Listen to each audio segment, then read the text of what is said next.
parce que la formation, il ne faut pas la bâcler. Et c'est l'occasion donc de remercier donc, certains pays, donc, notamment les pays de l'AES, qui nous ont donné un coup de main au départ. Le Niger, nous avons envoyé des troupes au Niger formées pour revenir s'installer. Nous avons envoyé des troupes au Mali formées. Nous en avons envoyé donc au Togo. Aujourd'hui, depuis que nous avons pris notre destin en main, comme on le dit, la plupart des pays européens qui offraient des formations au Burkina ont systématiquement fermé. Et certains pays, malheureusement, donc, qui sont nos voisins, ont automatiquement aussi fermé les rapports militaires avec nous, ont cherché nos stagiaires qui étaient chez eux. On a répondu à la réciproque aussi. Mais nous avons compris que nous pouvons nous former nous-mêmes. On n'a pas besoin forcément d'eux. Parce que la formation, c'est une question d'expérience dans la guerre et on réadapte en prenant en compte certains paramètres pour les nouvelles recrues. Donc nous partons à un rythme voilà, qui peut paraître là à leurs yeux. Il faut recruter beaucoup, mais nous voulons aussi bien les former, bien les équiper pour qu'ils puissent être efficaces sur le terrain parce que la menace grandit. D'accord. Justement, la réorganisation de l'armée revient. C'est une question de Ama Diallo de Dori. Et il demande quel résultat sur le terrain avec cette stratégie. Ah mais si on n'avait pas réorganisé et créé des unités organiques, on ne pourrait pas tenir. C'est pas possible. Parce que comme ils l'ont dit, dès qu'on a pris notre virage, vous avez vu que l'intensité des combats est montée d'un cran. Et il fallait s'adapter automatiquement. Et chez nous, dans l'armée, quand on dit une unité, ce sont des gens qui vivent ensemble, qui se connaissent et qui combattent ensemble. Et quand il y a des situations, ils sont prêts à tous mourir ensemble, mais ils ne peuvent pas avoir certains comportements. Depuis longtemps, nous ne combattons pas en unité. Voilà, nous on aime dire dans notre jargon, c'est des cotisations. Chaque corps envoie quelques soldats, on les rassemble, on peut les déposer quelque part. Ce n'est toujours pas fini. Il y a certaines positions toujours qui sont dans cette configuration. Et c'est difficile de combattre comme ça. Vous partez, vous retrouvez sur le terrain, vous ne vous connaissez pas bien. Vous n'êtes pas habitué, vous ne connaissez même pas son nom. On vous attaque. Vous n'avez pas confiance en lui. Comme une équipe de football. Ouais. Si on se met à rassembler des gens qui ne se sont jamais vus, qui ne se connaissent pas, bon, c'est très difficile. Et tous nos détachements étaient comme ça. Nos unités, c'était comme ça. Et donc, nous avons rapidement compris ça, qu'il faut changer, parce que nous-mêmes, nous avons fait ça. Moi, j'ai été sur le terrain avec des hommes que je ne connais pas. Et je vous dis que vous êtes bleu, vous sortez, vous arrivez, vous ne savez pas quoi faire. Voilà. Vous ne savez pas qui est qui, souvent même, c'est très compliqué. Donc aujourd'hui, nous avons des unités organiques qui ont permis de contenir la situation. Nous avons créé beaucoup de birs et au niveau de la police, nous avons réorganisé en Goumi. Ils en ont plus d'une dizaine qui ont pu contenir la situation dans certaines zones. Au niveau de la gendarmerie, c'est les esseries qu'ils ont créées, il y en a 3 je pense, qui aussi assurent la sécurité sur certains axes stratégiques. Donc nous allons continuer à créer des unités organiques. L'armée de terre actuellement est en train de se réorganiser pour mettre fin dans un délai donné à ces détachements où il y a des cotisations. Donc pour avoir des unités organiques. Et nous allons continuer dans ce sens-là. Là, nous aurons une armée bien structurée, bien organisée et des unités dignes de ce nom. Monsieur le Président, comment se fait aujourd'hui la coordination de la lutte contre le terrorisme au sein de l'espace AES au regard des attaques qui se multiplient dans l'espace AES? Oui, la coordination se passe très bien. Et comme vous l'avez dit, les attaques qui se multiplient, l'AES est une cible. Voilà, c'est voir des Africains s'unir, c'est pas bon pour d'autres personnes. Donc il faut tout faire pour casser cette alliance. On comprend. Mais nous sommes là pour ça. Et voilà pourquoi très tôt nous avons commencé donc à mettre en place immédiatement dans chaque pays des officiers de liaison. Voilà, donc il y a des Burkinabés au Mali et au Niger qui participent donc au centre des opérations.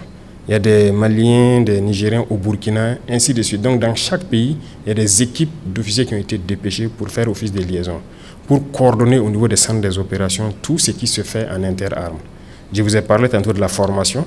On a fait beaucoup de formations ensemble et si vous vous souvenez, dès le départ, il y a des gens qui ont signalé entre-temps des forces spéciales guinéennes qui étaient ici. Ils sont venus nous aider à former.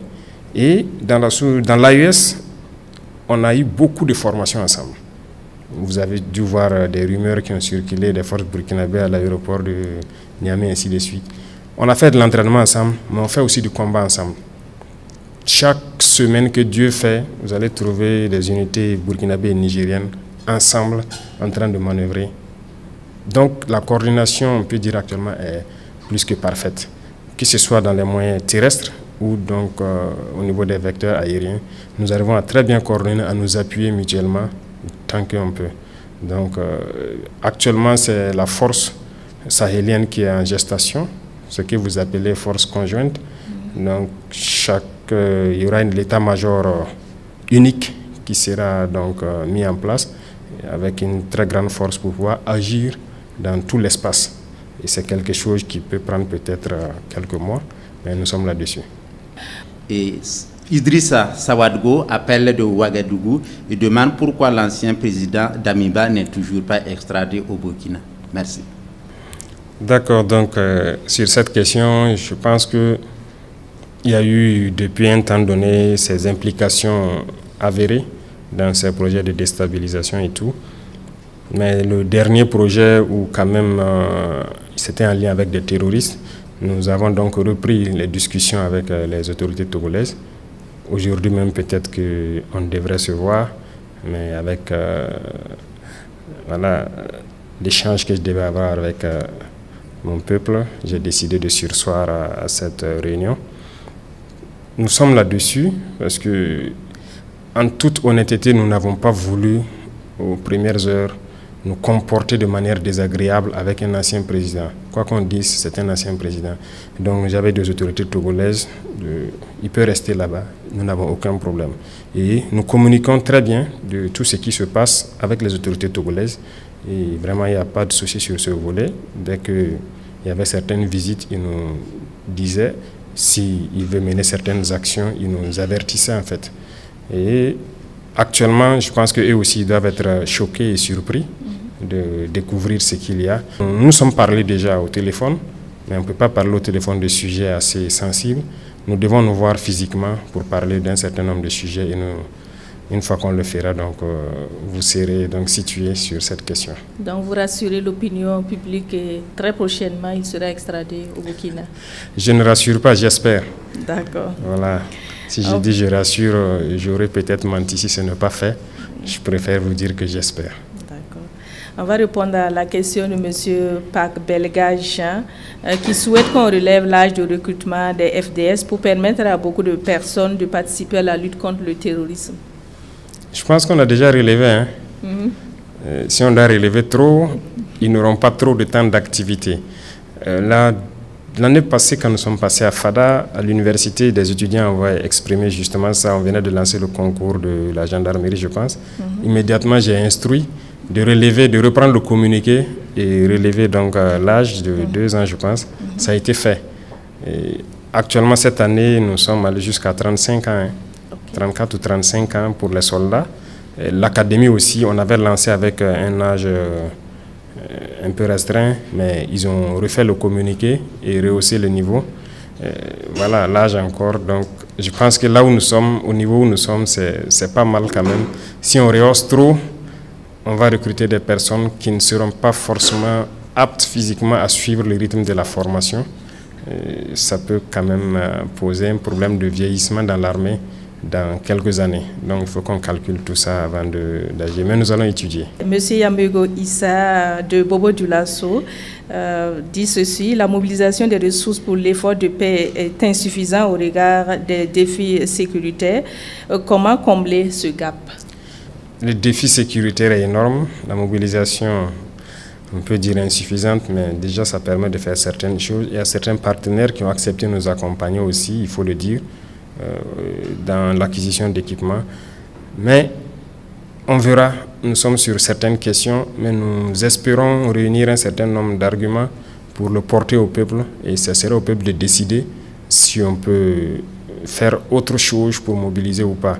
Parce qu'aujourd'hui, depuis que nous sommes là, vous n'allez jamais aller quelque part pour vouloir même, ne serait-ce qu'un franc de prêt pour vous équiper et que vous allez avoir. Donc nous avons compris ça, nous avons effacé la question de crédit, de prêt dans nos questions d'équipement militaire.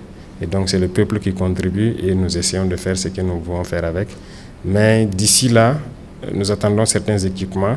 Lorsqu'on va lancer la bataille, s'il y a nécessité d'accroître le rythme de la mobilisation, nous porterons les arguments donc à la connaissance du peuple et le peuple décidera de ce qui va se faire.